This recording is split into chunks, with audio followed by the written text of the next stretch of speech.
And we should be going underway in a few seconds, if that's okay with everybody. That works.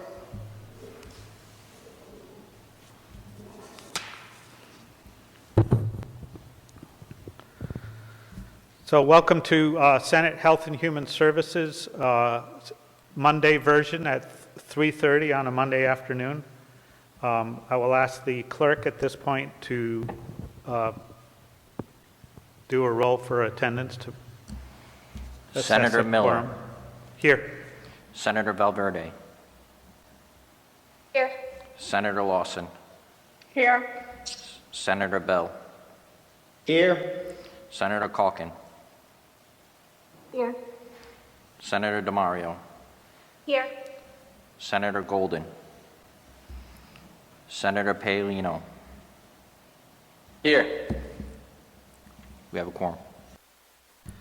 We have a quorum, rather than go, because we have a smaller calendar today and fewer people calling in, I think we'll go to a more traditional format, as if you were in the Senate lounge with me, and we'll I think the only people interested in presenting on the bills today would be Senator Valverde on 588.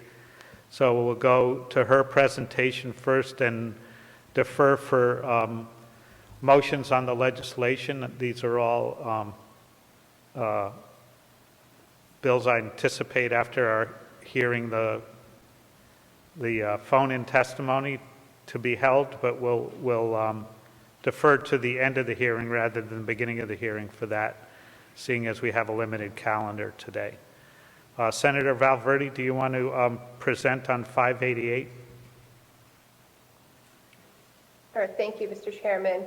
So 588 has to do with physician's assistants, and it just makes a couple of small changes to the statutes that govern the practices of physician assistants, including allowing them to volunteer their time without a collaborating physician and allowing them to clear student athletes after a concussion.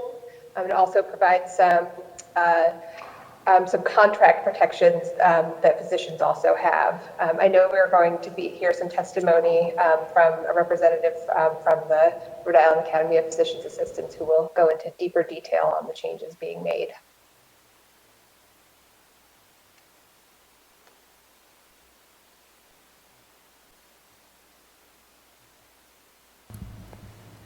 Any questions for Senator Valverde on 588? So if not, I'm going to briefly, everybody can see the explanations on these bills. Senate Bill, what we'll be taking calls on are Senate Bill 232 from Senator Lombardi on also on physical therapists, the capacity to order X-ray imaging to be performed by other healthcare professionals. Senator Gallo's bill authoring a licensed physical therapist to perform physical therapy services to a student while in school without a prescription or referral in accordance with the student's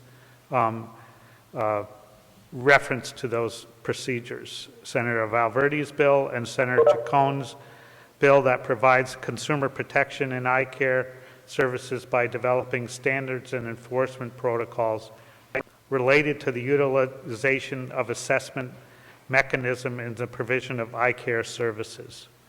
So what I'll do is go directly to the people we have calling in on these bills and have them specify which bill which bill or bills they are going to be calling in to discuss. We do have Senator Gallo wishing to present on her legislation. Senator Gallo?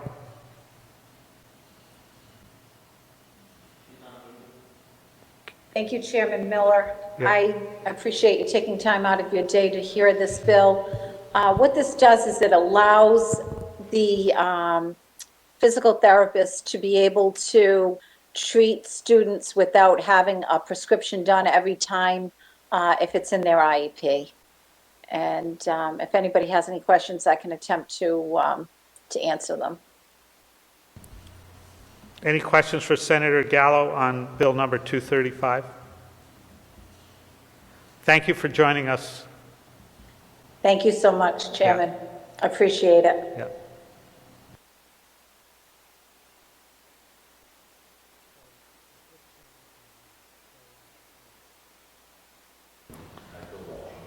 So the first person we have calling in is Bill Walsh, and if you could please state the legislation or the bills that you are interested in testifying on. And Mr. Walsh? Yes. Before you speak, could you tell us who you're representing and what bills you are testifying on, or bills? Absolutely.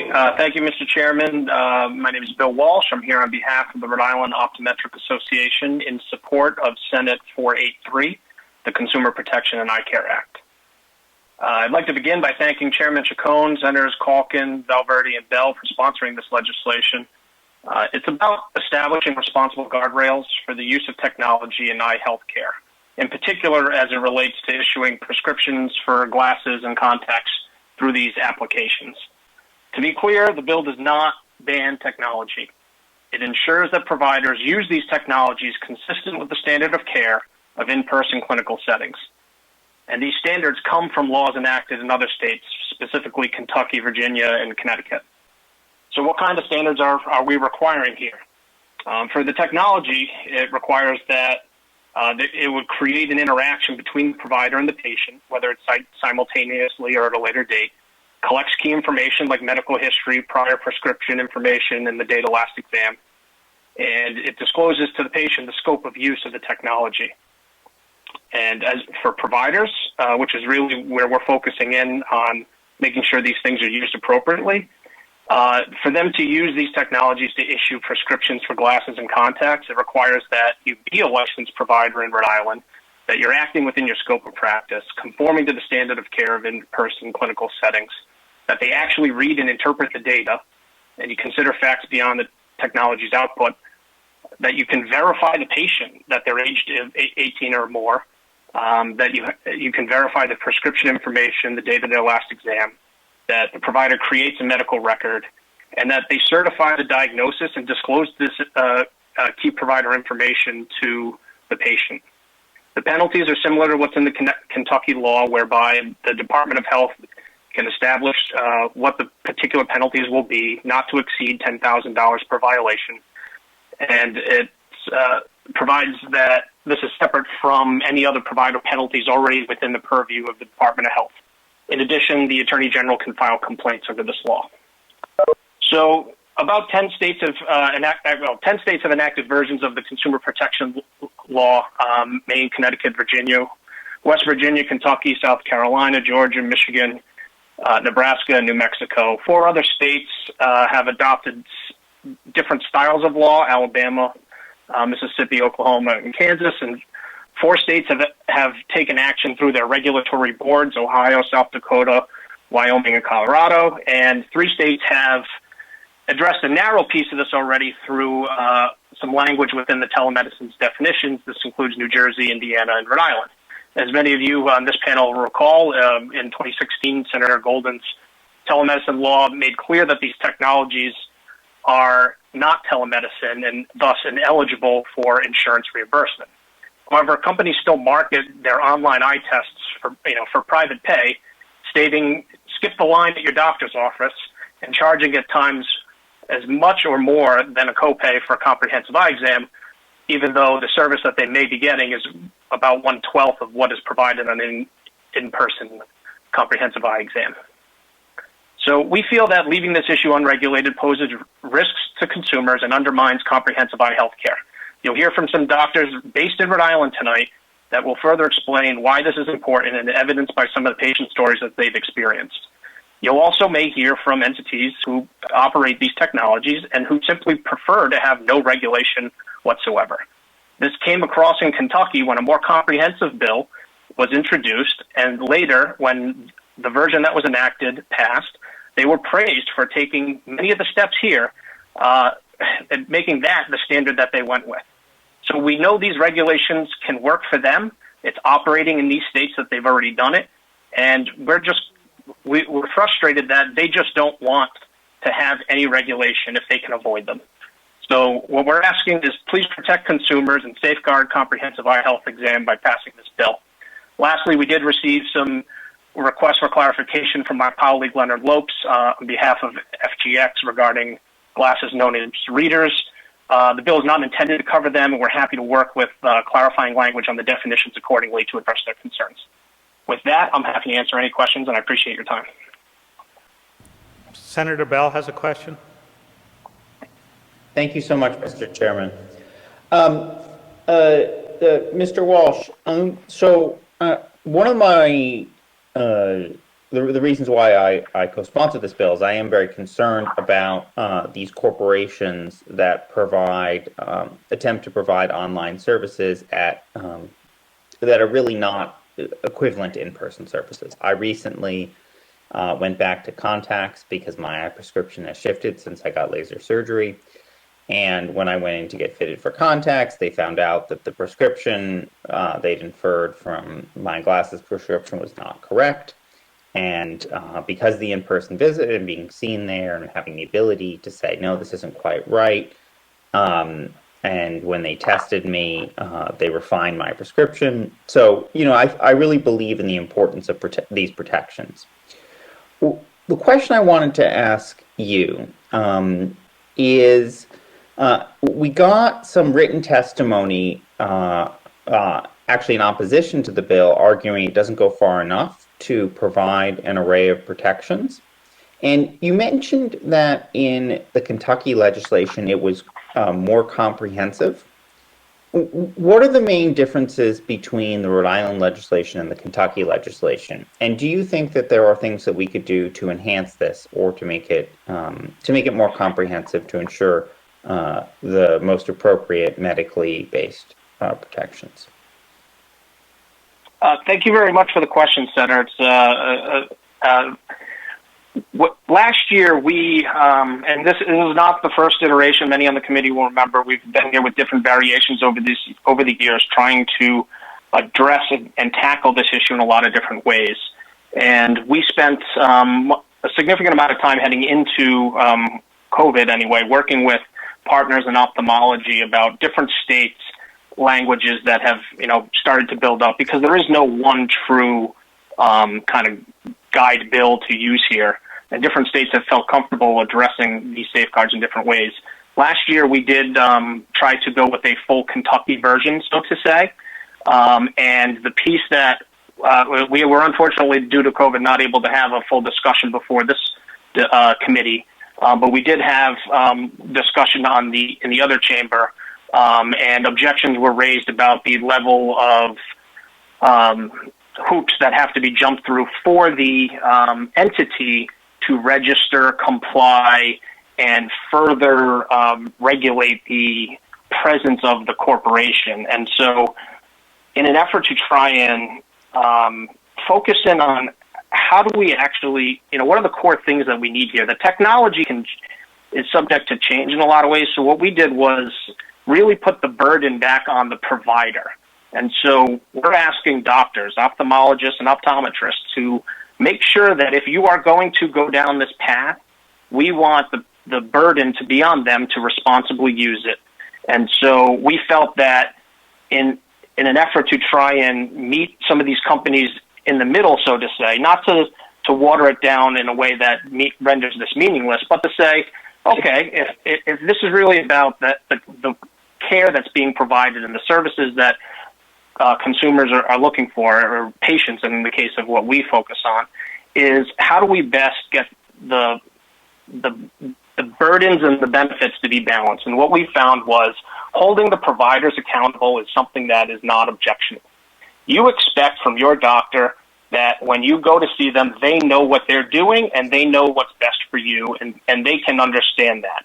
And if you hold them to the standards here, all the vulnerabilities that we have, or all the efforts that we would much rather see in a stronger regulated, controlled environment, that it renders it not as necessary if we're really focused on making sure that no provider who risks losing their licensure here and thus also around the country if they do things appropriately. We felt like this would be a great way to really focus in on it. That said, the Kentucky language that you noted, which required a few more cross-references of how they had to make sure they met these federal and other standards, disclosed registration, additional provisions that they had to meet. They felt it was so burdensome that all these entities would be a ban. And so we wanted to say we're not against technology. We want to make sure that we're using technology responsibly, and that's why we focused in on the provider aspects with some limited regulations of what these entities must disclose as part of the application, using the application.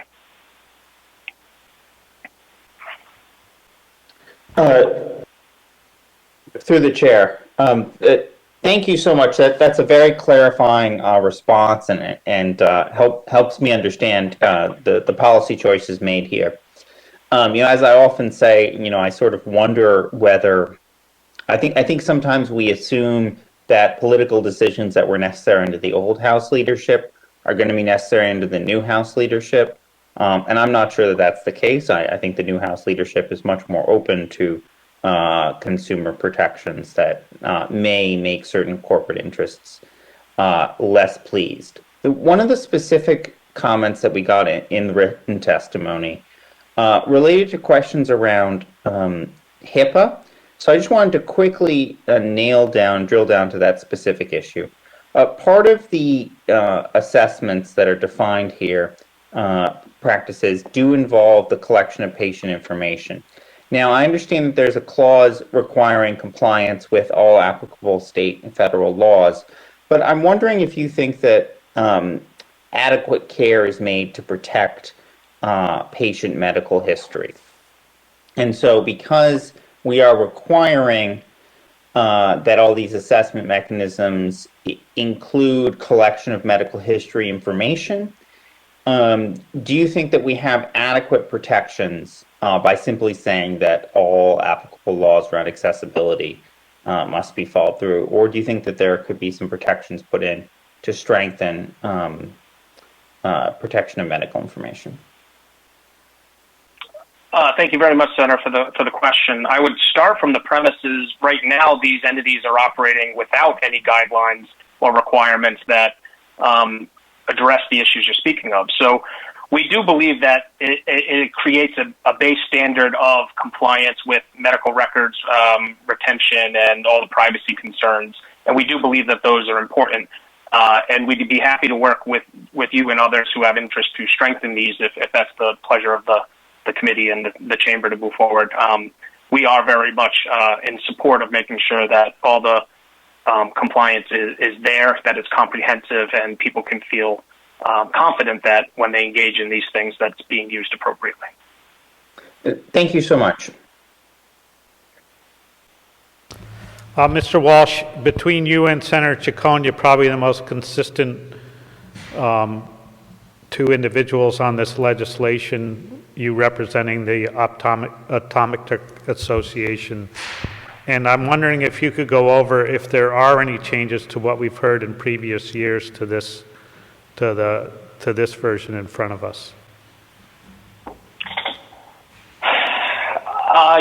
So we've gone through different iterations. The key part of this bill that's different is this standard of care requirement for the providers. And it really puts a lot of the emphasis and enforcement on the doctors who are engaging in these practices, making sure that if they go down that road, they are doing it with full knowledge and confidence and with their educated experience that what they're doing is consistent of that in-person clinical setting. And we believe that that's really the true standard for telemedicine in general. We never really wanted someone to be getting some watered-down health care. And we found that this year, putting the emphasis and the burdens on the providers who engage in these is an effective way to hold all technology accountable while also embracing innovations as they come along, because as things can meet the standard of care, this will update with it. So it also provides for an upside to technology as it develops in the future, because it won't be rigid in like freezing in time of where that standard is. Along with that, can you go over where and how you might, in this version of the legislation, protect consumers from understanding whether, if they go to these technologies, whether it's actually covered because it's in or out of network, their provider's network?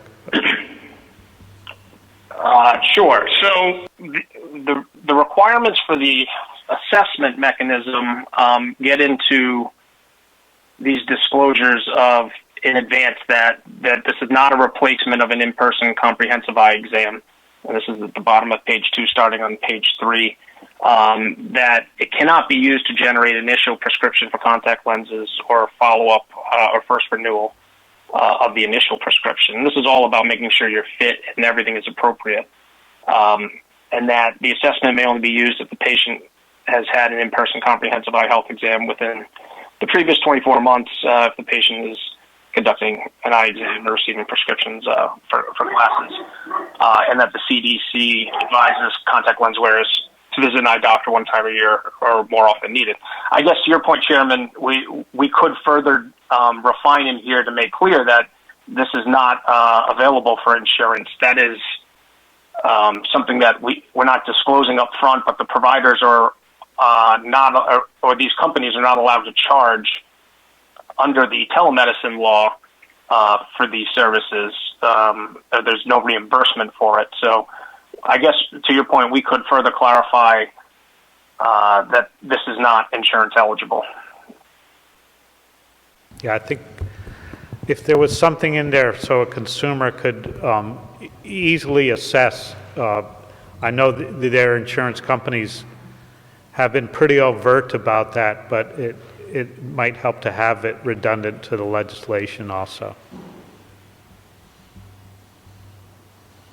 Are there any other questions for Mr. Walsh? If not, we'll go on to the next caller. Thank you. Thank you, Mr. Chairman. Thank you.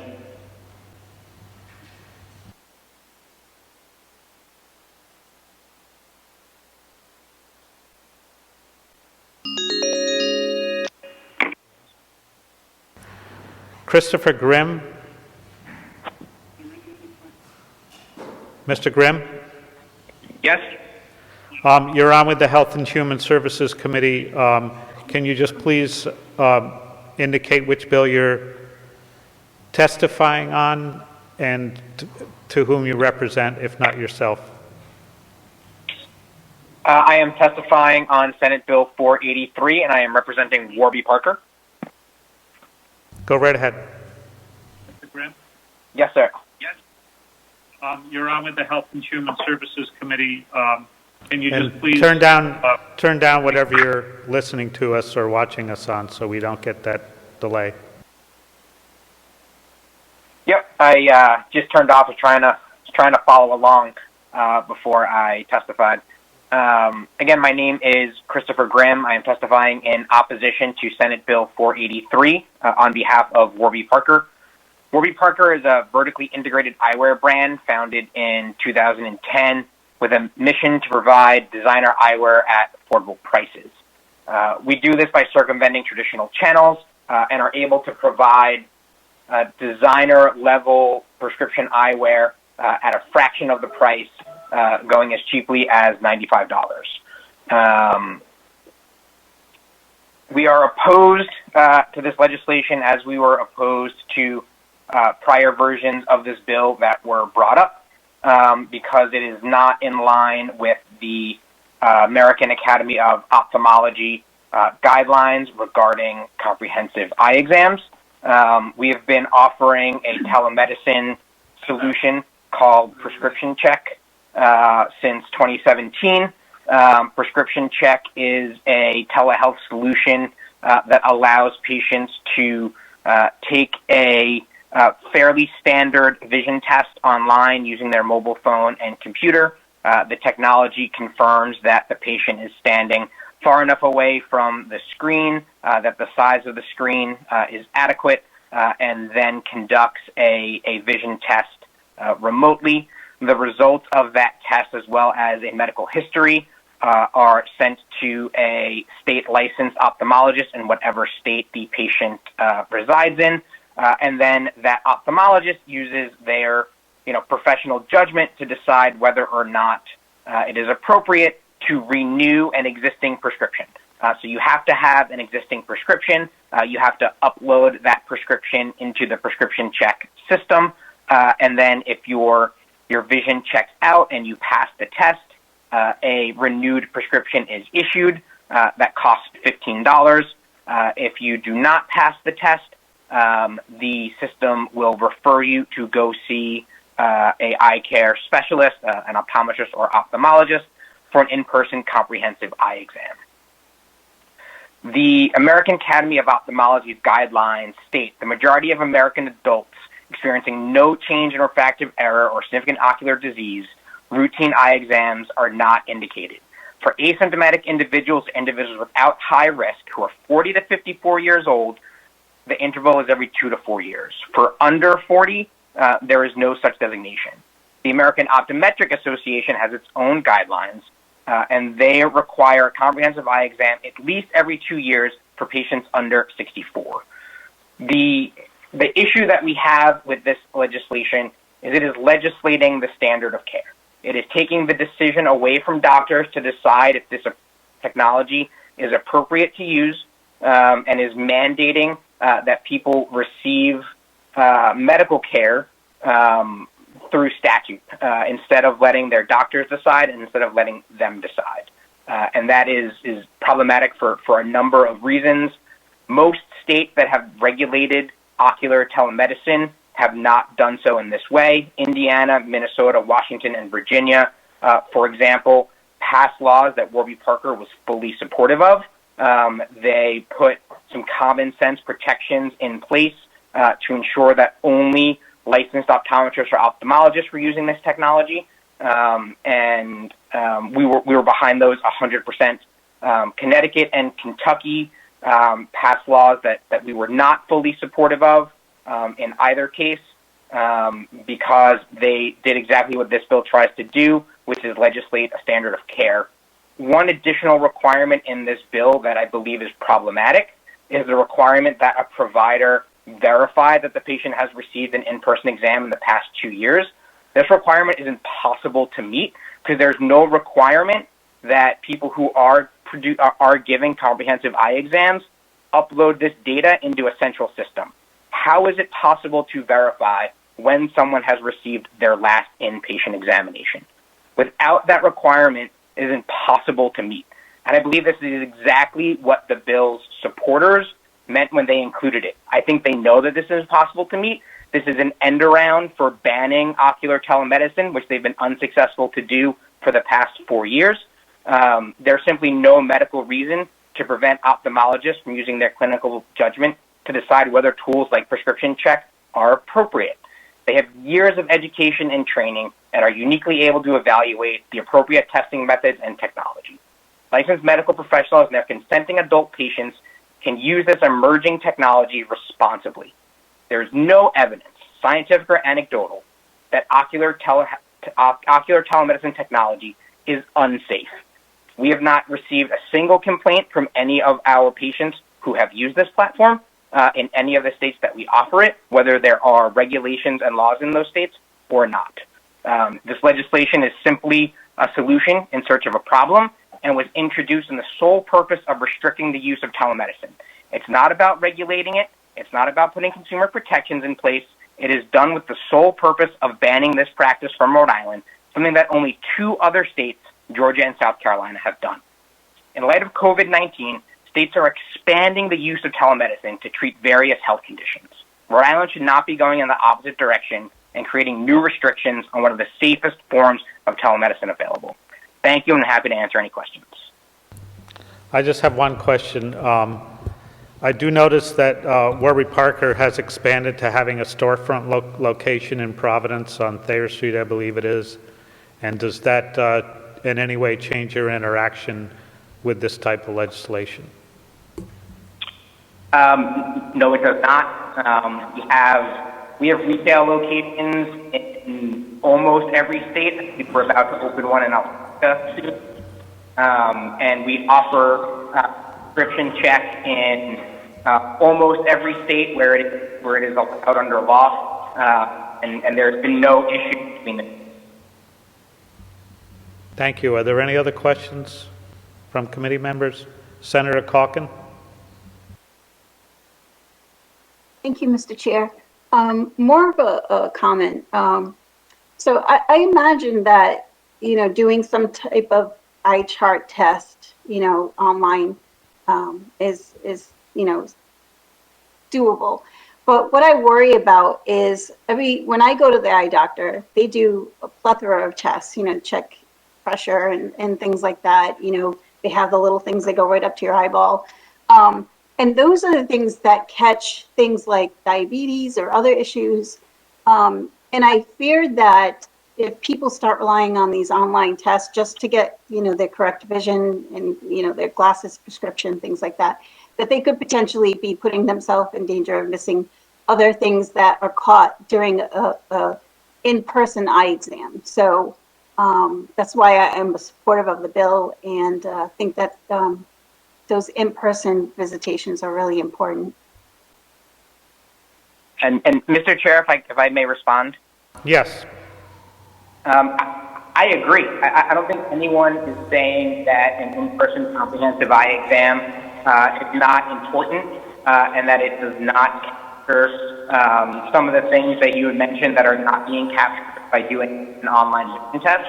And that's why currently in Rhode Island and every other state where we operate, if someone comes onto our system without a valid prescription, have a currently valid prescription, and their last in-person, based on our questionnaire, was not within the last 4 years, they cannot use our system. They cannot use our technology.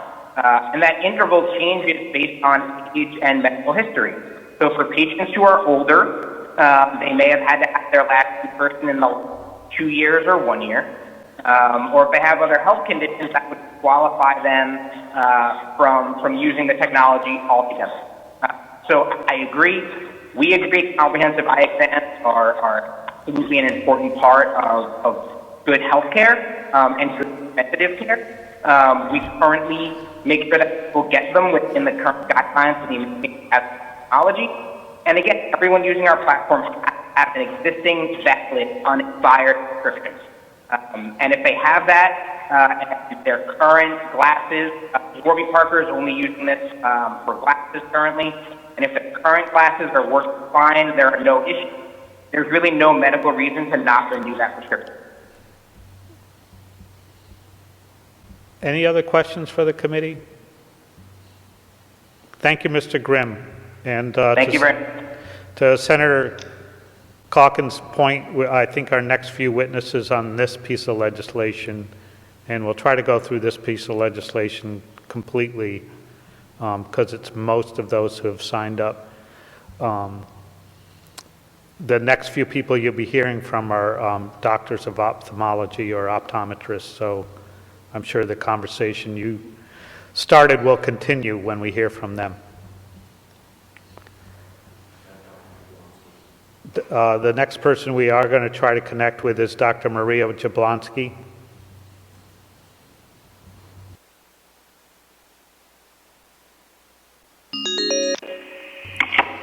Dr. Jablonski, you're on with the Senate Health and Human Services Committee. If you're representing yourself or others, please indicate that, and we assume you're testifying on Senate Bill 483. And do be aware that the next 2 or 3 people we will be hearing from are also doctors of ophthalmology or optometrists, so go right ahead. Thank you very much. Thank you, Mr. Chairman and members of the committee. I am Dr. Maria Jablonski, and I am an optometrist, a primary care eye doctor. I am testifying on behalf of Senate Bill 483, as you correctly stated. I've been in practice for almost 21 years.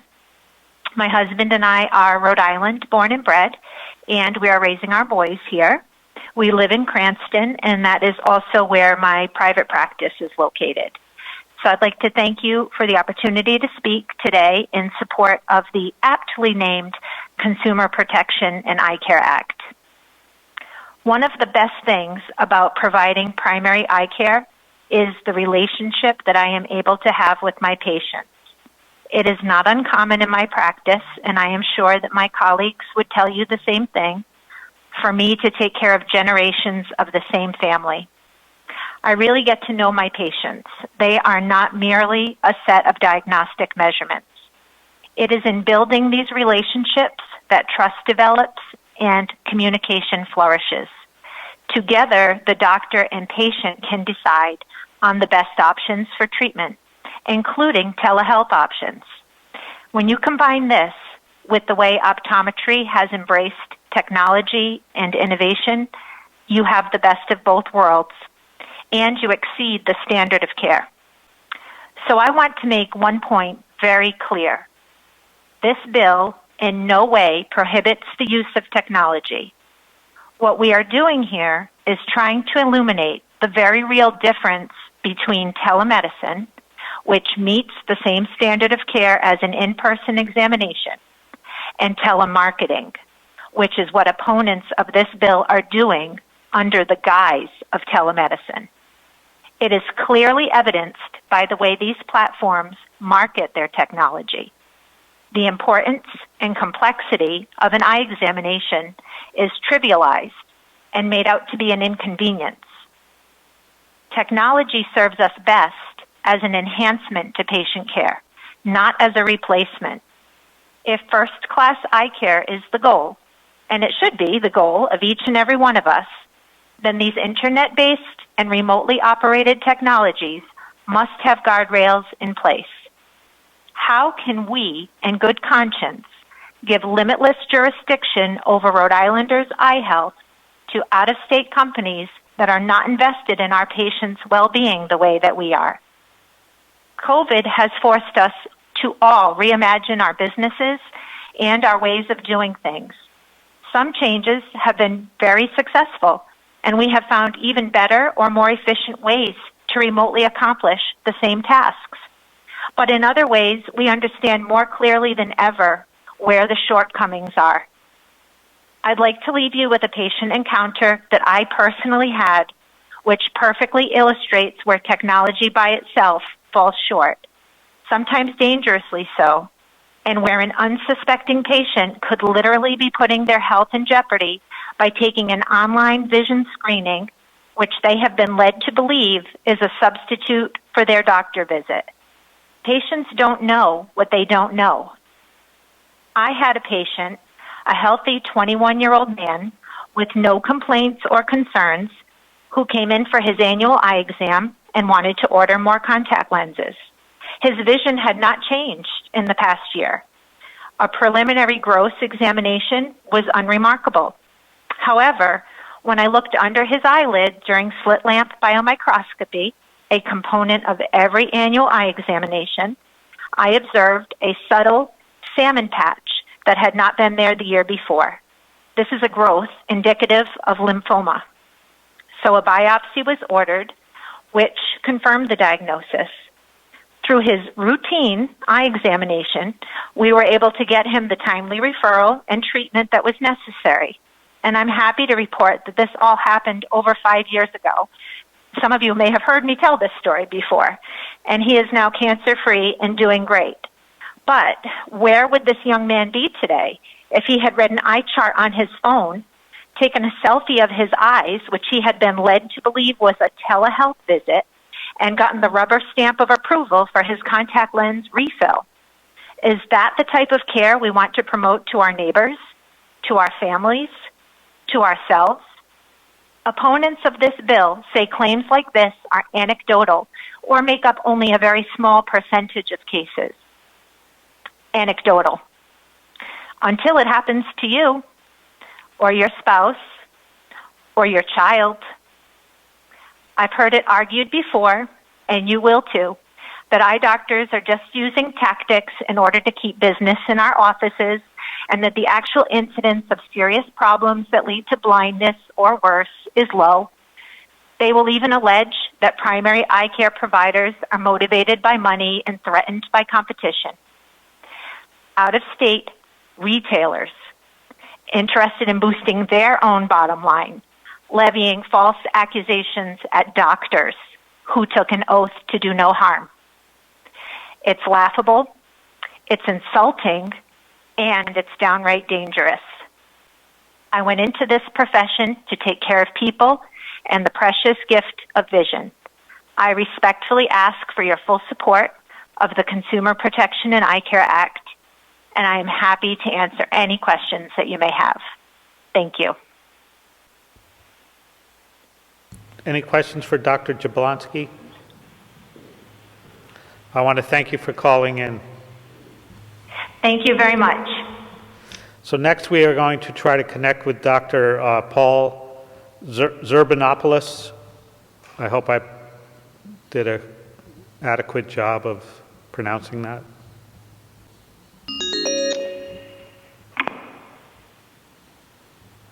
Dr. Zerbanopoulos? Hello? You're on with the Health and Human Services Committee.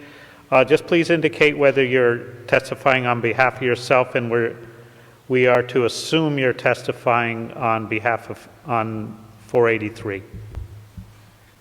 Yes. Good afternoon, Chairman Miller and members of the committee. I'm Dr. Paul Zerbanopoulos, an optometrist practicing at the Rhode Island Eye Institute in South Kingstown here on behalf of the Rhode Island Optometric Association in support of this bill. I've been in practice here for 32 years. 16 states have taken action so far around the country in order to move what is a completely unregulated aspect of patient care to a responsible embracement of technology while still upholding the standard of care. This bill is really about how a valid prescription is issued. These companies have been able to fill valid prescription in the past and can continue to do so moving forward. What they cannot do is change what constitutes a valid prescription without peer-reviewed evidence or FDA approval that their technology is valid. True telemedicine is defined by meeting the standard of care. This technology does not offer any of these basic tenets required to qualify as telemedicine. Rhode Islanders deserve to know that their health care they seek, whether from a local doctor or a doctor online, meets a minimum standard care. This bill seeks to achieve that.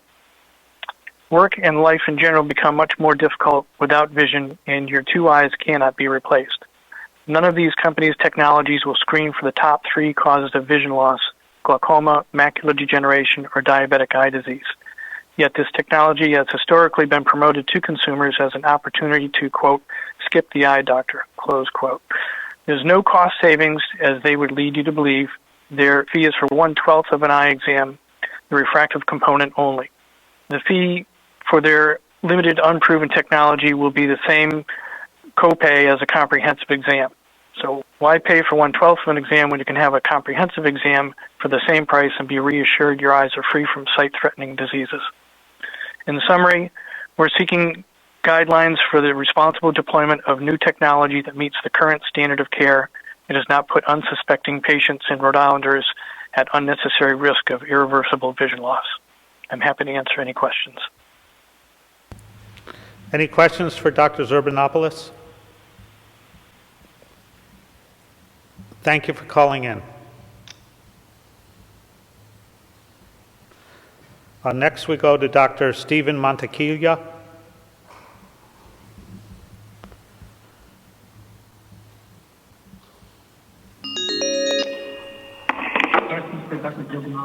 Dr. Montecchia? Yes. Go right ahead. Just identify whether you're on behalf of yourself or any organization, and we assume you are testifying on 483. Correct. Okay. Go right ahead. Hi. This is Dr. Stephen Montecola. Thank you, Mr. Chairman and members of the committee, for allowing me time to speak in favor of this ever more important healthcare consumer protection legislation. I'm Stephen Montecola. I'm a board-certified optometrist practicing in Warwick. I'm a fellow in the Academy of Optometry. I chair the Rhode Island Optometric Association's Legislative Committee, and I'm a member of the American Optometric Association's Federal Relations Committee. In addition to clinical practice, I serve as a principal investigator on many drug and medical device clinical trials, including in the areas of dry eye medications and contact lenses. So as you've heard from my colleagues, we certainly face unprecedented times, not only with COVID, but with the expansion of these kind of pseudo-telehealth technologies that we're speaking of. Not all of these technologies obviously are there to benefit our patients. But I also want there to be no mistake. We fully support methods of legitimate telemedicine. Those methods should deliver care that meets or exceeds the standard of care, that which would be expected from a patient if they were seeking that care in person. And it is being done. And the pandemic certainly has proven that out. We also are seeing some of these companies making changes to their business models, if you will, to provide what they call healthcare services, but ultimately just seeking to sell more products at any and all costs. There are retailers using these pseudo-telemedicine techniques to sell more glasses and contact lenses. There are even some that are trying to sell more prescription dry eye medications. And we know, again, that online technology to perform examinations necessary to determine, for example, the fit of a medical device such as a contact lens or to examine the eyes for dry eye appropriately just do not exist yet. Thus, the need for this legislation and these guardrails that are being placed such that as these technologies become available and become more accurate, doctors can effectively use them in managing and caring for their patients. This bill is a collaborative effort between optometrists and ophthalmologists. We are the state's eye care providers. And our goal, again, is to ensure that true telemedicine can freely be used within our state. I want to cover a couple of things that I heard earlier. The gentleman from Warby Parker suggested that there was some effort to regulate the standard of care, which obviously is completely inaccurate. The standard of care is built, if you will, by community norms and what happens within in a community as far as how patients are being cared for. So there is no way to regulate that. That is something that develops over time. You heard Mr. Walsh earlier say that we had reworked the bill this year to ensure that we're pointing towards standard of care and to ensure that we are directing patients to the best standard of care they can receive. You also heard something about this not being in line with the American Academy of Ophthalmology. Again, not correct. The Academy of Ophthalmology for contact lens wearers actually recommends an exam every 2 years. And that was why every 2 years was chosen for this bill, because we wanted to ensure that we got as close to the alignment between optometry and ophthalmology, between our national associations as we could. And there was a question about being impossible to verify when a patient's last exam was. And again, that seems not to be consistent with current methods, because he just told you that he wants patients to upload their current valid prescription for glasses or contact lenses to use their technology, and that should indicate on it when the last eye exam was performed. Further than that, they could always request a patient's medical record. So I think a lot of these arguments fall short of the mark, if you will. If I can, I wanted to take just a couple of moments to reflect on a patient that I saw just this week. This patient came in, new patient to the office. She thought she had pink eye, so she contacted a remote healthcare provider who examined, and I put that in quotes, her eyes via some sort of FaceTime-like app.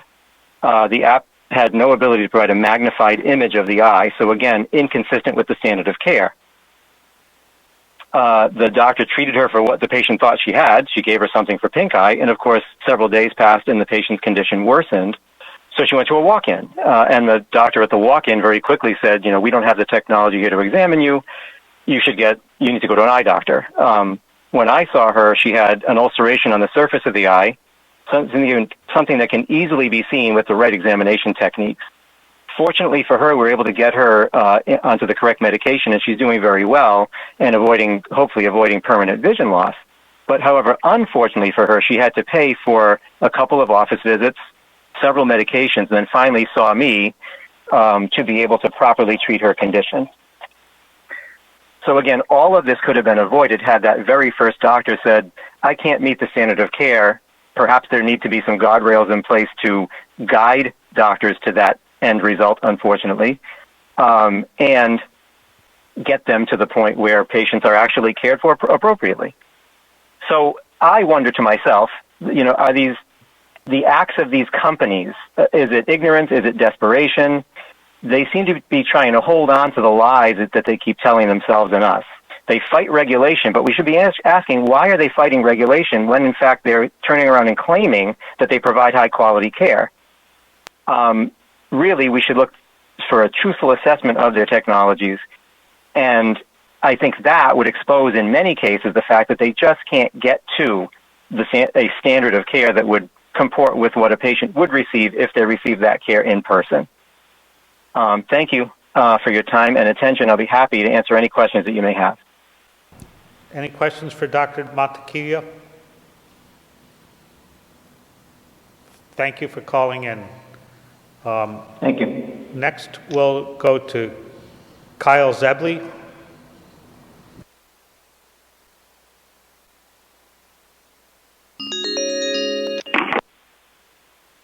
Mr. Zebley, I assume you're calling in on behalf of 483 or to testify on 483.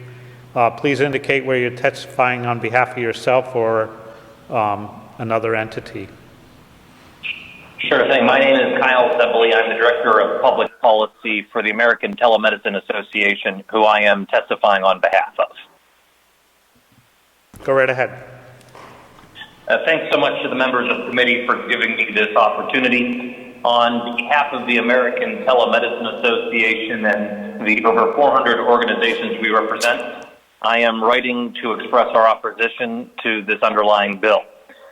Over the last 4 years and throughout the ongoing pandemic, the use of the appropriate telemedicine technologies in the delivery of ocular care has benefited patients across Rhode Island.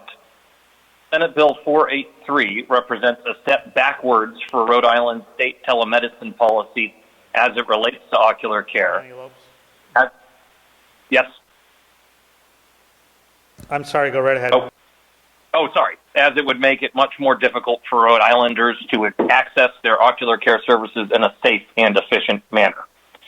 First, the ATA opposes language in the bill, specifically that in 2395.4.2, which would prohibit optometrists and ophthalmologists from using data and information obtained from assessment mechanisms as defined in 23-95-2 as the sole basis for issuing an initial prescription for contact lenses or a follow-up or first renewal of the initial prescription. This proposed prohibition on the use of this technology has no clinical basis and is unsupported by peer-reviewed studies. As such, it is arbitrary and an anti-competitive barrier to affordable quality care.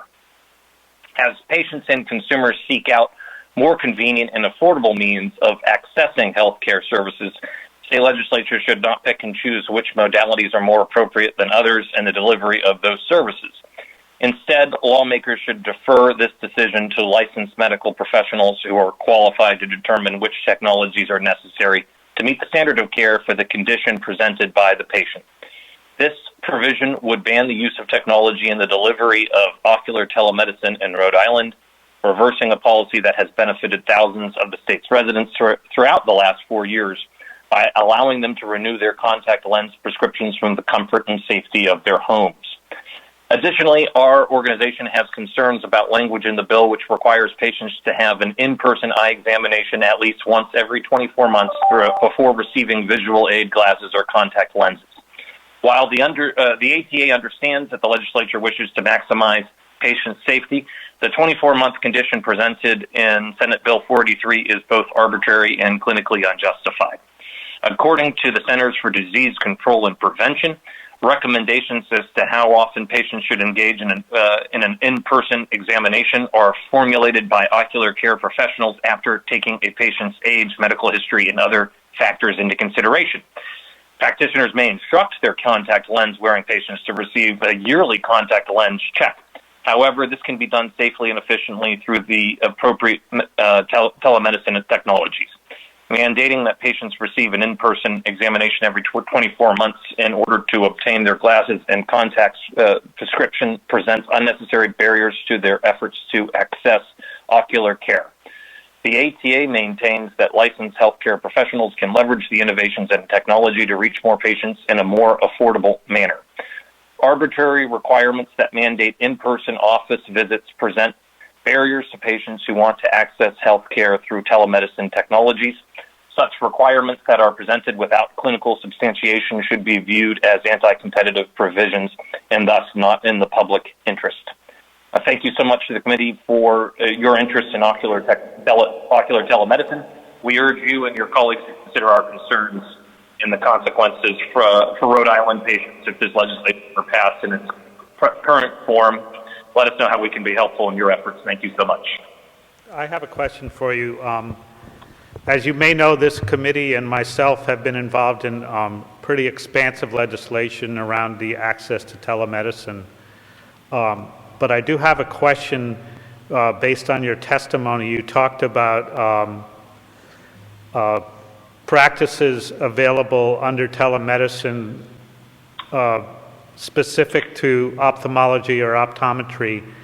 And you talked specifically, and I'm not sure if it was an example or you were talking specifically about what was appropriate to do through telemedicine as it pertains to renewal of contact lens prescription? Yes. And so my concern is there any concern from those who are advocating for telemedicine, which I think almost everybody on this commission has at one point or another, not necessarily specifically to this bill, but is there any concern that you're talking specifically about renewing a contact lens prescription and that has all the scientific evidence on credibility on doing that specifically? Are you worried that a consumer or who is ever assessing that through telemedicine could move on to another component of ophthalmology or optometry that is not as clearly defined as credible as renewing a prescription for contact lenses, and therefore it could evolve into something that should be more protected because the credibility of the evidence isn't there for where the exam has evolved into?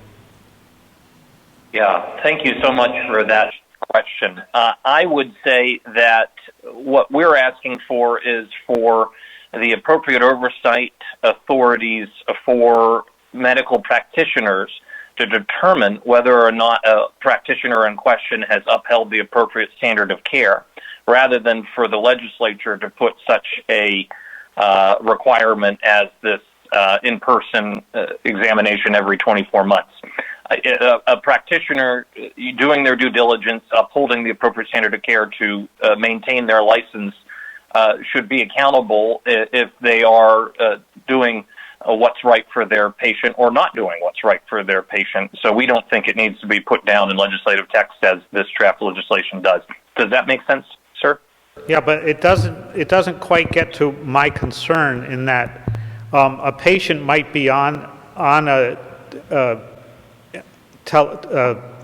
telemedicine exam for the purpose of renewing a contact lens prescription, but then it would evolve, and they might not have the advantage of reading this type of legislation or understanding that they may have gone from something that has the scientific evidence, like a contact lens prescription renewal, and that the exam may evolve into something that has less evidence behind it as appropriate for telemedicine.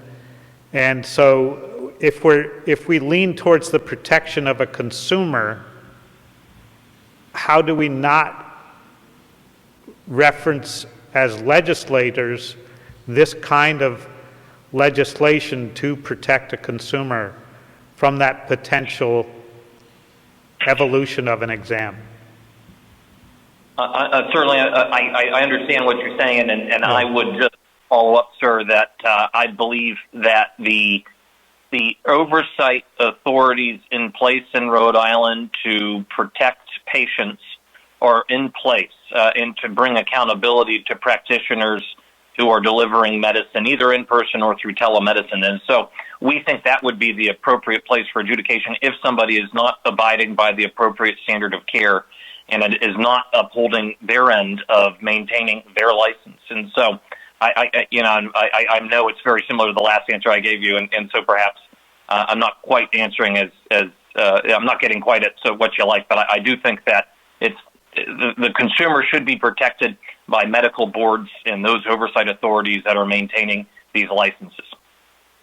Yeah, my concern is that without some revision around this kind of legislation, whether it's this version or another, that there could be concerns if we're protecting a patient in the meantime before a local medical board becomes aware or makes a decision based on the behavior or the exams of a specific provider. And I think that we would trust licensed medical professionals to make the best decision that they have at their disposal for their patients, and let them know when they need to come in person, when and where and when that's appropriate. Respectfully, sir. Okay, thank you. I think Senator Bell might have a question. Yes, I do. Thank you so much, Chairman. And I agree with the Chairman's concerns about more expansive procedures. But I also want to share some concerns about contact lens renewals. So I recently, as I mentioned earlier in this hearing, had the experience of having a new prescription that I just got for glasses because my myopia has returned as several years after I got laser eye surgery. And so I had a glasses prescription, and then I went in to get a contact lens fitting, and the contact lens prescription was not exactly right when I tried them on in person, and it was refined, and so my contact lens prescription was refined. I'm not sure that I think there are concerns if you go in. Once you have to try things on and have that whole process of being in person to be able to try on your new contact lenses, you can actually see which ones actually feel better in your actual eyes. And sometimes that can be a little bit different from just how the measurements look when they're made. So that's one of the great things about contact lenses. You can try multiple prescriptions and see which prescription actually looks better to you, rather than just saying, well, this one looks better when you look at, these letters and things like that. So I'm wondering, you mentioned that there were peer-reviewed studies that had concluded that these technologies were functionally medically equivalent or medically acceptable for contact lens renewals. And I was wondering if you could provide the committee with those peer-reviewed studies and provide some justification for the claim that this is even acceptable for contact lens renewals. Senator, I'm happy to follow up with the committee with those studies and work with you on getting this right, for sure. Thank you so much for the question. Thank you. Any other questions from the committee? I want to thank you for calling in, and we will follow up. This is a piece of legislation that we've worked on not only as a committee, but in our policy office and with the House on for several years. And I think as telemedicine has evolved, it's appropriate to have some version of this legislation ready for passage at some point. The next person we will attempt to connect with is Leonard Lopes.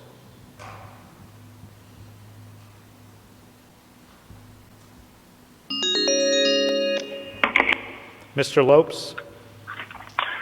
Chairman Miller, how are you? Good. If you are speaking on behalf of somebody else or other than 483, please let us know. Certainly will, Mr. Chairman. Leonard Lopes speaking on 483 only. I represent FGX International, which is world's leading designer and marketer of non-prescription reading glasses, optical frames, and sunglasses, whose portfolio includes some highly recognizable brands such as Fawcett Grants and Gargoyles and Solar Shield. I want to thank Mr. Walsh, who mentioned previously that we have a clarification amendment we'd like to submit that would exempt non-prescription readers. So I know that that we spoke over the weekend, and I just want to again thank him for his time addressing our concerns. And with that, I want to close my testimony, Mr. Chairman. So you have language that you've worked out with Mr. Walsh that you feel That is correct, and get us yes, closer and I believe this year? Yeah. Yes, and I also submitted that to you as well, Mr. Chairman, for your consideration and leadership. I think Senator Bell has a question again. Yes, thank you so much, Chairman. Leonard, thank you so much for bringing up these concerns. I'm wondering if you could clarify exactly why it is that non-prescription eyewear needs to be exempted. What is the justification for exemption? Sure. And, I'm glad you clarified that you and Mr. Walsh have worked together to come up with an agreement, but what is the justification for us doing this? Well, it's a good question. I appreciate it as well. In previous years, what was, when I first dealt with this issue, Senator, these non-prescription reading glasses are just that. They're the readers you find in the various convenience stores and in some big box stores that simply allow people to read text a little more clearly. They do not require a prescription. And after reading the bill, Senator, it seemed that the language in the bill wanted to do that and it was getting close to doing that. But in the opinion of legal counsel at FGX International, it just doesn't get us there. So this is respectfully an amendment that speaks more to what the intent of the bill was, as told to me by Mr. Walsh. And respectfully, I won't speak for him, but I think that's why he had simply no issue with my clarification amendment, because it does not seek to capture non-prescription readers, because you simply don't need a prescription to get them. That's why they call them non-prescription.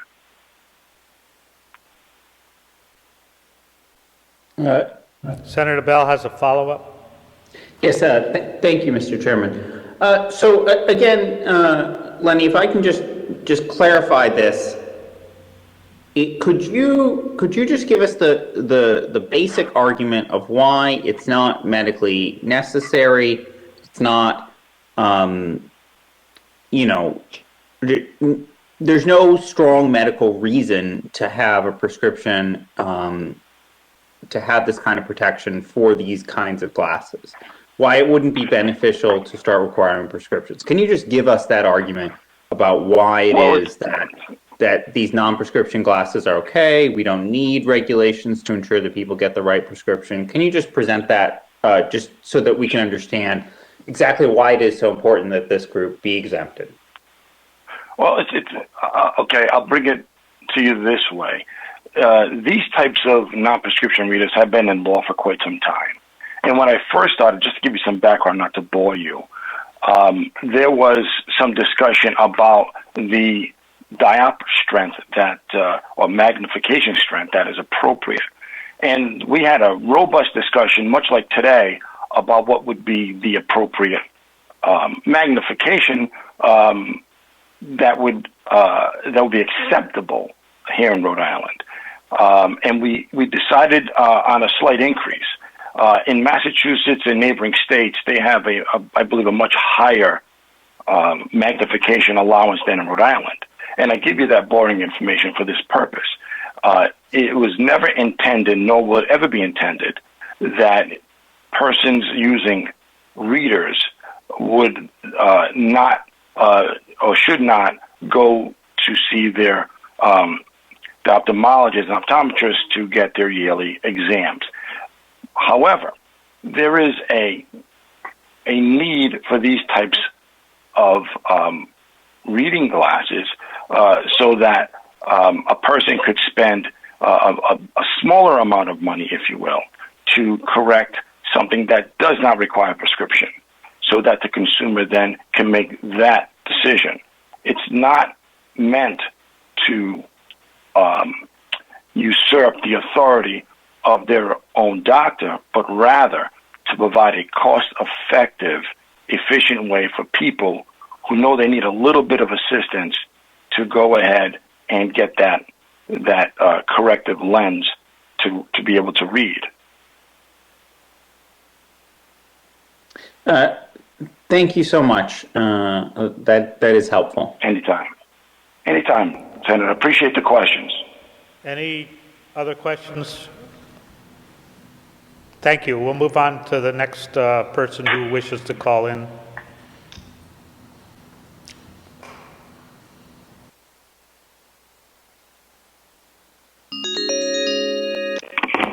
I believe we have Nick Shaligo.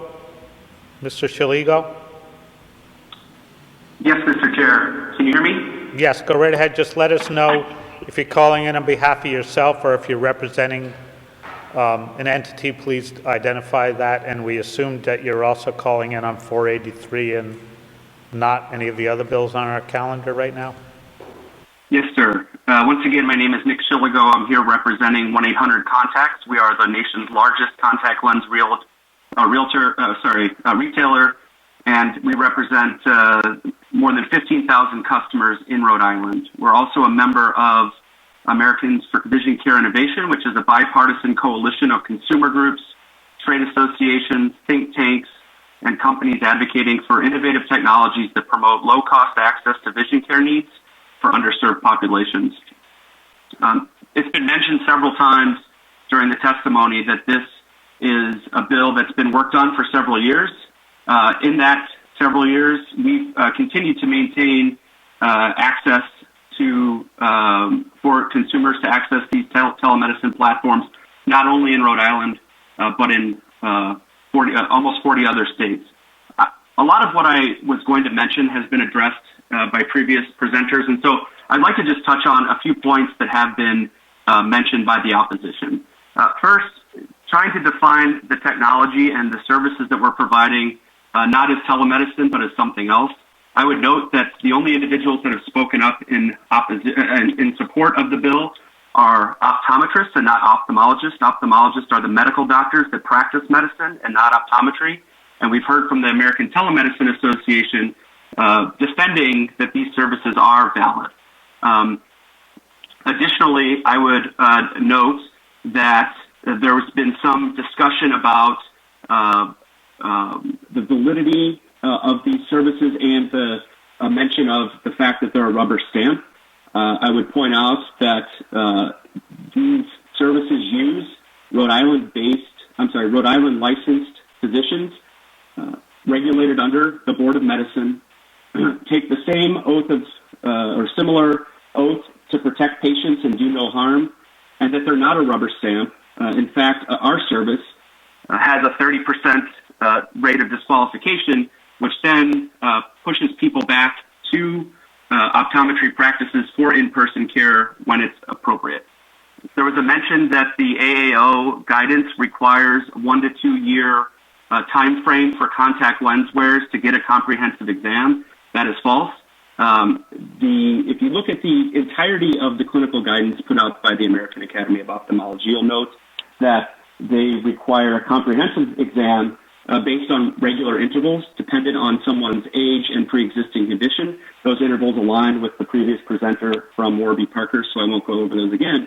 But for contact lens wearers, they require or recommend, I should say, a contact lens examination every 1 to 2 years, which is not the same and is noted in their clinical guidance that it is distinctly different from, and the parameters and components of that are outlined in that peer-reviewed clinical guidance. The proponents of this bill also talk about how they're pro-technology and how they want consumers to be able to access services using technology, and that they in fact use that in their practice, but the technology that we're providing to consumers does not meet that standard. The standard of care is regulated by the Board of Medicine. Individuals providing care on these platforms are regulated by the Board of Medicine. And so if the standard of care is not being upheld through these services, there is a regulatory structure in place in the state of Rhode Island that would call up individuals based on complaints and review that information against peer-reviewed data and guidance and determine whether or not that is the case. That has not happened in the 4 years that we've been in operation, or before that, as the state has continued to try and look at this through the legislative process. They also define in their bill that any use of technology that is based on the collection of clinical data via a platform designed to work on a computer would be prohibited in the state. I'm not aware of any consumer-driven telemedicine platform that exists that can meet that requirement, which would effectively ban the use of the telemedicine products in the ocular space.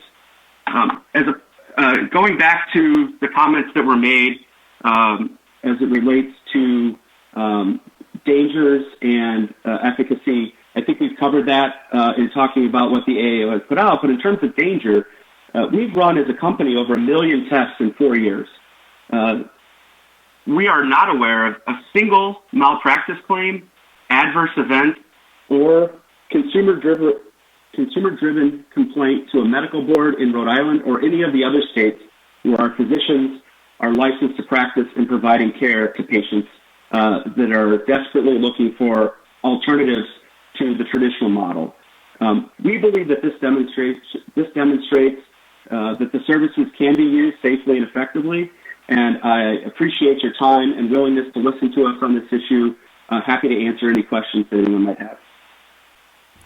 So I have one question. Somebody else who testified in this legislation who represented somebody who did things, did exams through telemedicine, talked about the cooperation with Rhode Island providers, either optometrists or ophthalmologists, to keep prescriptions up to date so they were within the realm of current law. Do you have a network of providers that you do the same thread of procedure with in Rhode Island? Yes, sir. So we actually have, they're not necessarily located in Rhode Island, but we have board-certified ophthalmologists that are part of our medical review team. And so they are constantly looking at the peer-reviewed clinical guidance that's put out by their national academy, the American Academy of Ophthalmology, and determining how these can be used appropriately and what patients and what subset of the patient population should be able to access these services based on their pre-existing conditions, based on their age. Yeah, to the specific language in the bill of around this issue where there's a cooperation and an agreement between a local provider to maintain prescription with a local provider in the state of Rhode Island. Do you have that network similar to those others who have discussed this legislation by having remote exam? Do you have that same relationship rather than the 4-member board? And if you don't, does that interfere with the effectiveness of the legislation, and does it interfere with the concern that I've brought up with other people who have spoke on the bill about a consumer being fully aware on whether they will, whether they are aware or understand going into the exam that it is or is not covered by their provider under either their eye care policy or their health insurance policy? Yes, sir. So we do not have a panel of individuals that are located in Rhode Island that we would specifically work with. We work, like I said, based on the fact that a prescription would be already generated by someone based on an in-person visit for someone in Rhode Island, that would most likely be a Rhode Island provider, someone that they could go back to if they had issues or concerns, or if they wanted to do a comprehensive exam every year. I think it's important to note that these people are choosing not to do that. In terms of being a consumer being aware of the services that they're provided, these are individuals that have been wearing contact lenses for at least a year, and in many cases, much longer. They've gone through at least one comprehensive exam, in many cases, many more. They understand and recognize the components of that exam, and so when they're going through an online vision test, they would naturally understand that they're not getting access to or being provided with a comprehensive eye exam because it doesn't include all of the components that they've gone through in the past. But on the front end of the service, as you sign in, the first thing you would do as a consumer is to recognize that this is not a comprehensive exam and this is not a replacement for a comprehensive exam. And so it's not something that's tucked away in the terms and conditions. It's a box that requires an active check. You have to read through it and understand that you're not receiving the same care that you would as an in-person. And you've decided in doing that you want to still continue and that this is the kind of service that you're interested in doing. On the reimbursement side, because our price point is so much lower, so a comprehensive exam is about $185. Our price point is $20 at 1-800-CONTACTS through our Express Exam platform. So we don't accept insurance, and so therefore there will be no misunderstanding between the consumer using the product and us on whether or not their coverage would be provided. You understand and recognize and pay for the exam, enter your payment information on the front end. I would also state that on that payment side, as a consumer protection, you go through a series of questions in order to determine eligibility. A little less than 30% of people are screened out on the front end because they don't qualify. Either they don't meet the age requirements, the pre-existing condition, they haven't seen someone in the last 4 years in person. If you've entered your credit card information to proceed, but if it doesn't get to the point where a physician reviews that information, then they would not be charged. So we have built-in consumer protection to achieve sort of your concerns around understanding of what you're getting and understanding what you're paying for, but also you're not required to pay for anything if you've not been seen virtually through our platform by a physician. So with that said, I'm not sure I completely understand your opposition to the legislation if you're willing to work within the criteria of and the timetable of exams because you're not giving them. So our concern primarily with the legislation is it says that you cannot do a prescription based solely on data that is collected by an assessment mechanism. The definition of an assessment mechanism includes any platform that is designed to operate within a phone, a computer, or other technology. If you can't use a phone or a computer to provide clinical information that is then captured by the system and forwarded to an ophthalmologist for review and ultimate decision making, I don't know of any telemedicine platform you could use that wouldn't allow, if you can't allow for anything that a consumer would have in their possession. Okay, we'll move on to another witness. I think he's also representing 1-800-CONTACTS, and I think he's our last witness if he's going to be on the line or not. But this is something I think beyond this hearing would be helpful in getting it over the finish line to clarify whether what is or is not in compliance with the kind of service you provide. Thank you, Mr. Chair. Yep. Appreciate your time. Okay. Senator Bell, if Mr. Shilingo is still on the line, has a question, I believe. Yep. Yes. Thank you so much, Chairman. And I was very interested in an early part of your testimony when you talked about Americans for Vision Care Innovation and the national coalition that has formed on this issue. I was interested that we received written testimony from a number of very prominent national free markets based organizations such as the National Taxpayers Union, Taxpayer Protection Alliance, PPI, the DLC think tank, the Center for Freedom and Prosperity, R Street, Citizen Outreach, etc. And I'm wondering about if you could speak to why this coalition formed with these national, I guess they would describe themselves, I think, as free markets organizations, and what the synergy is there to bring together a coalition between groups like 1-800-CONTACTS and those kinds of national organizations, and what the broader interest is. Sure. So I would say that it's not just free market organizations. There are also consumer-driven, consumer-interested organizations like LULAC, Progressive Policy Institute, as you mentioned, Consumer Action. So you have a bunch of organizations that are not only interested in free market, but also lowering costs for taxpayers, helping increase access to care for patients and consumers across the country.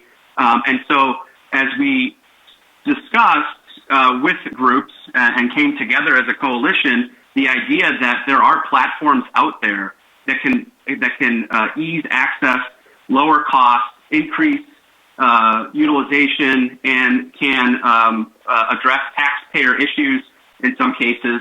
We found that we were really like-minded on the issue, and that we do support together as a priority increasing access to eye health and eye care through innovative technologies like the platform that we use and others in the space. And so we have formed this coalition in an effort to further widespread adoption of telemedicine in the eye care space. And I'm sure if you do some research, you'll also find that a lot of these organizations support and join and comment on and do research on legislation globally around healthcare in the entire spectrum of medicine. And so it's not just specific to the work that we do together in the eye care space, but you also see that they are commenting similarly on telemedicine generally, because they find it an important part of healthcare in the future, particularly, and as we've seen most recently in the COVID area, around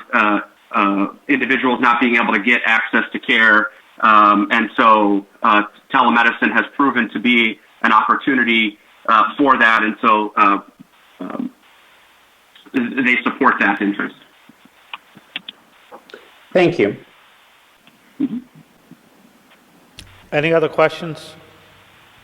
Thank you. We'll move on to what I think is our last person who wants to call in on this legislation, and then we'll move on to the rest of the posted bills.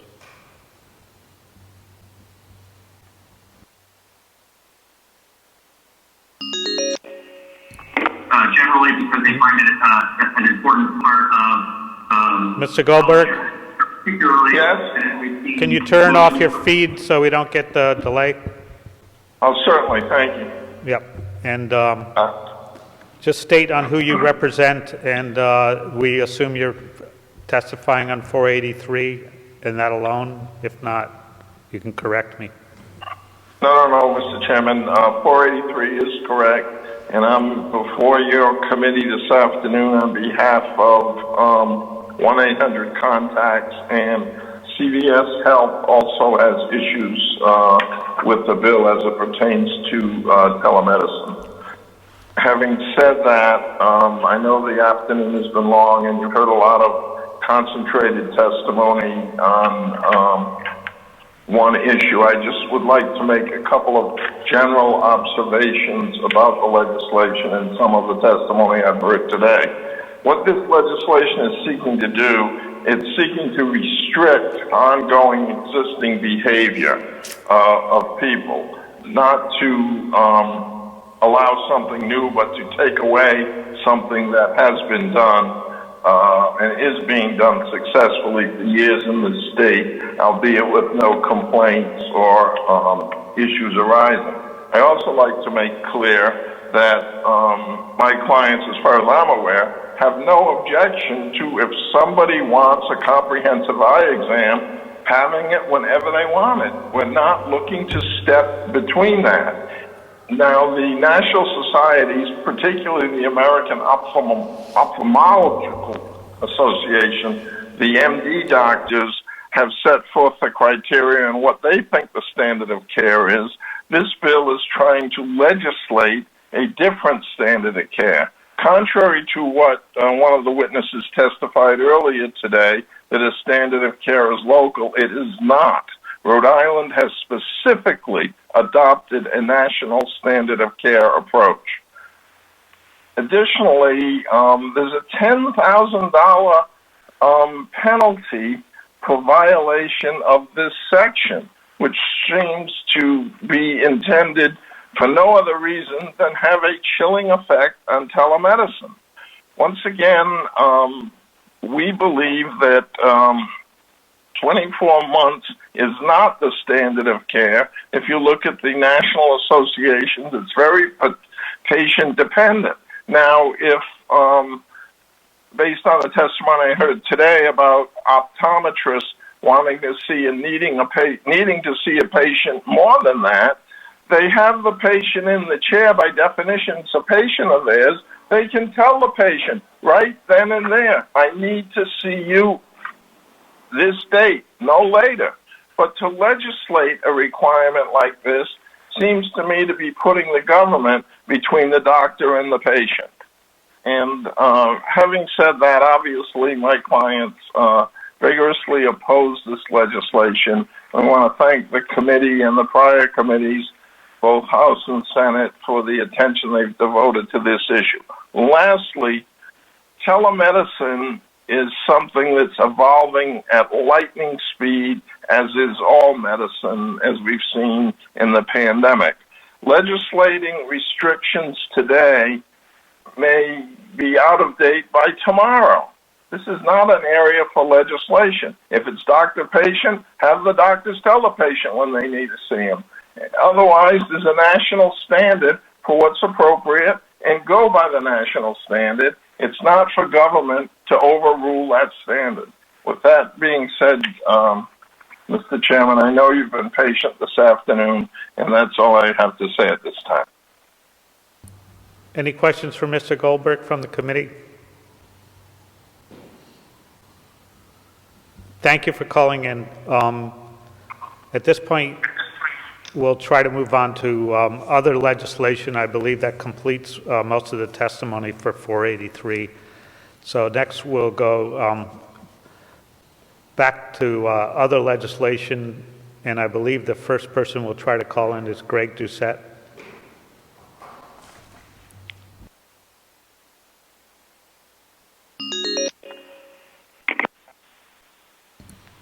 Mr. Doucette, just identify if you're speaking on behalf of yourself or another entity, and what bills or bill you're testifying on. Thank you, Chairman. My name is Greg Doucette. I'm speaking on behalf of the Rhode Island Physical Therapy Association today. I'm the chairperson of our Legislative Action Committee, and I will be speaking about Senate Bill 232, which is physical therapists ordering x-rays.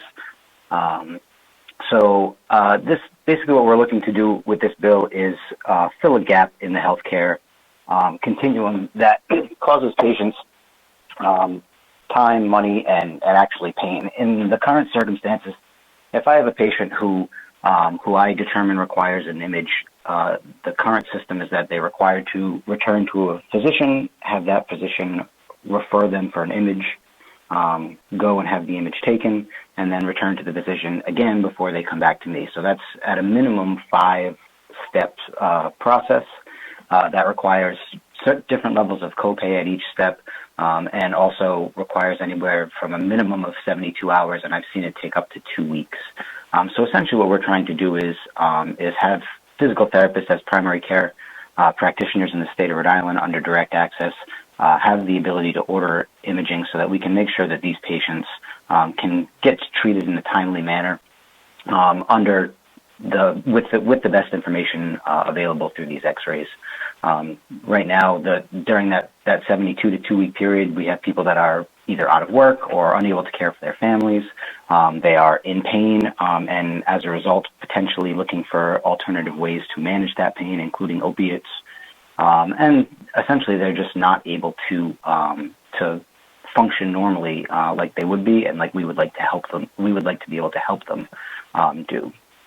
So ultimately, this is a gap that's been present for a long time, and it's present because when physical therapists were first granted direct access, we were practicing under bachelor's degrees, and I actually have a colleague that will testify later, Jen Harrell, about how we remedied that process in terms of the education of physical therapists over the last 30 years. And then the other thing that we're trying to follow is currently the federal government and the military model allows physical therapists the privileges of ordering imaging, and all of the data that they've collected has shown that an improved efficacy, an improved patient satisfaction, no changes in potential safety for patients. Essentially, all of the data that's available right now is safe. It improves utilization. It decreases costs, and it decreases specialist referrals, which is just another potential cost-bearing process of the system currently. So, again, we're just looking to be able to provide best care to our patients and allow them to get the care that they need at the time that they need it. So I would be happy to answer any questions from the committee at this time. Thank you. Any questions for Mr. Doucette from the committee? Senator Calkin? Thank you, Mr. Chair. And thank you for your testimony. I was wondering if maybe you could just give like an example of two of why it's required for a physical therapist to request an X-ray. I'm assuming that, during the physical therapy, they may want to check on like if a bone is being set properly. But could you just maybe give one or two examples just so we can understand why it's needed? Absolutely. Thank you, Senator. There was a little bit of an echo, so I think what you were asking is to give an example of when a physical therapist would be required or when it would be useful for a physical therapist to order imaging. Is that correct? Yes, correct. Perfect. Thank you. So physical therapists in Rhode Island practice under direct access, which means that we have the ability to see patients as their first stop in the healthcare system. So if I have a patient that comes in to see me for knee pain or ankle pain potentially, and after doing my evaluation, I determine that their symptoms warrant an image, an X-ray image, then currently what I would have to do is refer them back to their primary care physician, and that is if they have a primary care physician. If not, then that obviously complicates the process even further. Once they can get in to see that physician, which is at the mercy of whatever their scheduling practices are, then the physician would have to order the image. The image would have to be taken, again, more scheduling, more at the mercy of scheduling, and then they have to return to that physician to have the X-ray read and interpreted before they can come back to me with the response. All of these processes just delay the proper care for the patient. Again, as I mentioned before, they would be missing work or unable to care for their families. And essentially what we're talking about is just musculoskeletal injuries that physical therapists see as primary care providers in the current healthcare system. So knee pain, back pain, somebody falls and injures their wrist in a fall, and they come to a physical therapist in order to get care for that wrist. And there's something in our evaluation that just clicks where it's something that warrants or requires an image. We just want to be able to get the patient that image as quickly as possible so that we can proceed with the proper course of care as quickly as possible. Very much. Senator Bell? Thank you so much, Mr. Chairman. I just wanted to say, following up on Senator Calkin's comments, this happened to me, actually. I have had a very successful and very useful course of physical therapy for a condition that I believe is neurological. But I had also dropped a frying pan on my foot when I was 9, and it had a poor hairline fracture that was unable to be properly treated at the time, and so caused some like a bone spurt and some bone growth issues.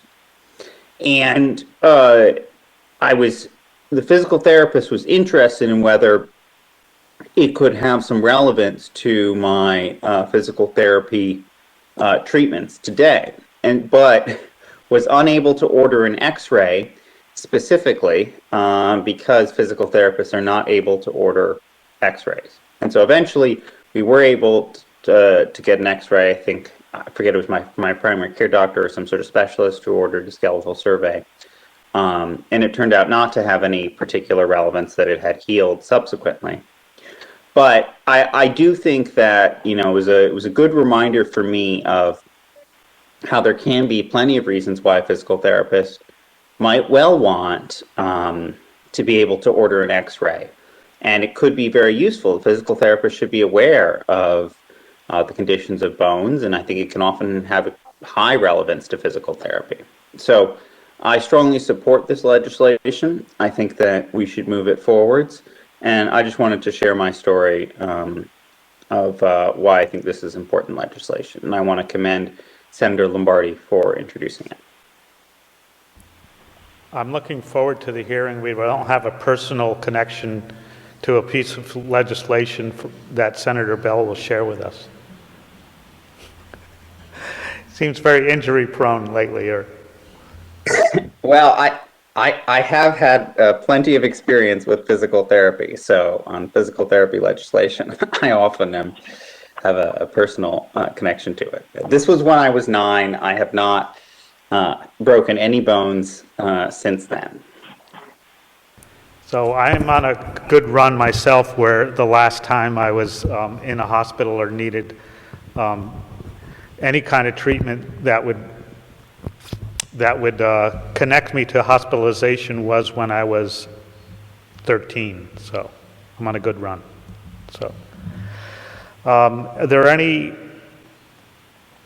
other questions for Mr. Doucette? If not, we'll move on to the next person who indicated they wish to call in on legislation today. Next, we'll try to connect with Jeff Taylor. Mr. Taylor? Yes, Chairman Miller. Good evening. Can you hear me? Yes. Just indicate whether you're testifying on behalf of yourself, which piece of legislation that's on our calendar today, and any other entity besides yourself that you may be representing. Certainly. Thank you very much.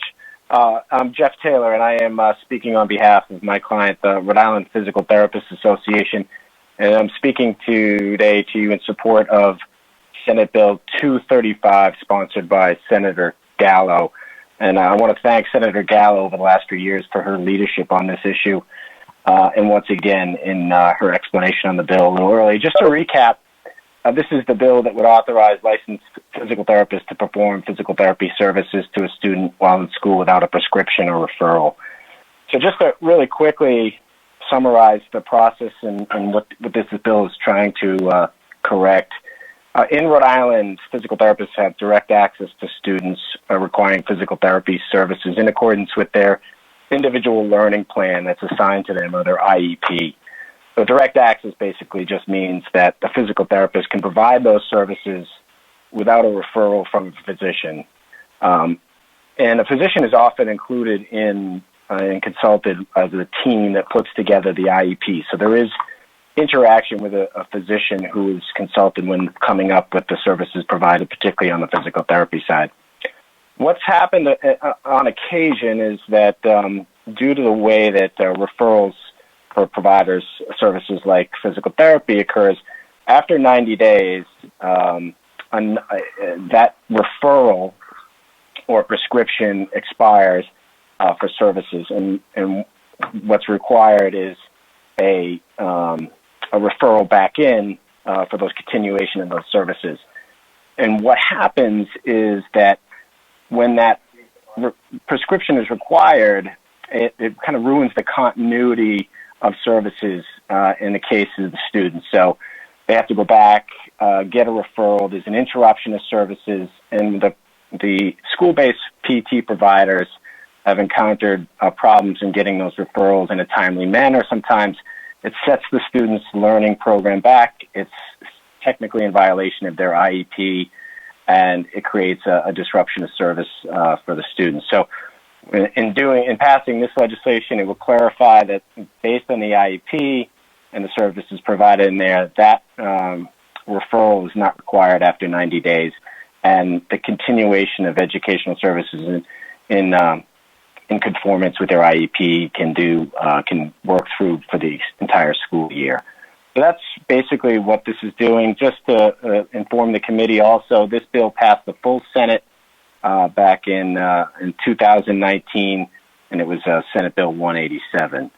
I believe there is a school-based PT provider that will be testifying a little later, talk about their experiences and how this bill would help them, but I'm happy to answer any questions in the meantime. Senator Lawson has a question.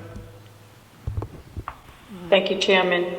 So I just want to clarify your testimony.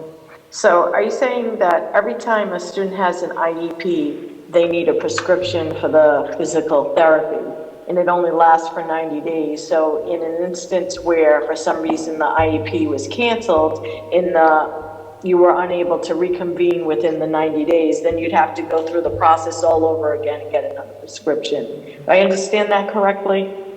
That is the case. In some cases, the school departments have sort of overlooked or looked at the IEP, and for whatever reason, they feel that 90-day renewal is not required. But based on the way that PT services are prescribed, they have run into issues sometimes. It's not all the time on the IEP, because the IEP really is the ruling sort of plan. But in certain cases, and I know that the PT provider who's going to be coming on can explain where there's been cases where they've had interruption in services. But this bill attempts to correct some of those issues where it's come up where that 90-day requirement has been required, and as a result, yes, they have to go back to get a referral and in order to be in compliant with what's required in the IEP.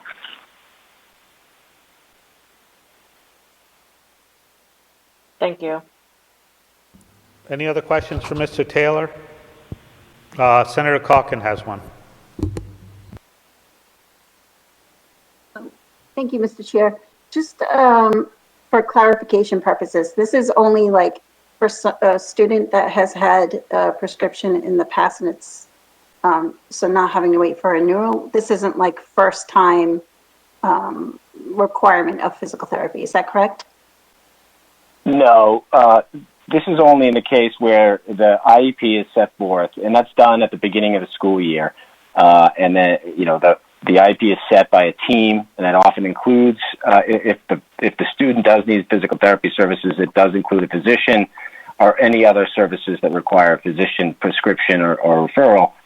It happens, later on in the year when this 90 days comes up and you have to go back in and get a renewal on those particular services. So it doesn't happen at the beginning when the plan is set. It only happens at times later on when that 90-day expiration occurs.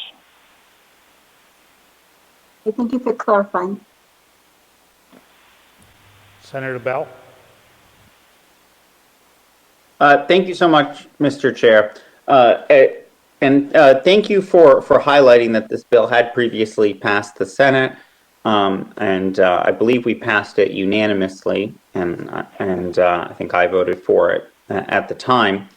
My question for you is sometimes we do have a practice of quickly passing legislation that has previously passed the Senate multiple times before. I'm wondering if there are any amendments that you think may need to be made to this in committee, or reasons why this should be held instead of passing today. Senator Bell, I don't believe we haven't encountered any issues with this particular legislation would require an amendment. We have had some support from most of the school committees that have encountered this, and a lot of the school-based PT providers who are members of the Physical Therapist Association. So there hasn't been any issue that's come up since this bill is passed that would necessitate an amendment going forward. Thank you so much. Yeah, to that point, I know the question was for Mr. Taylor, but we actually have notes from the committee's lawyer on all of these bills that would have changes that would be very favorable to the intent of the legislation on all of the bills on the calendar today. So Mr. Taylor wouldn't know that, a committee member at this point wouldn't know that, but we do have notes even on bills that have been heard and passed before on behalf of the legislation towards their intent. So. Would it be possible for the membership to see those notes? We can,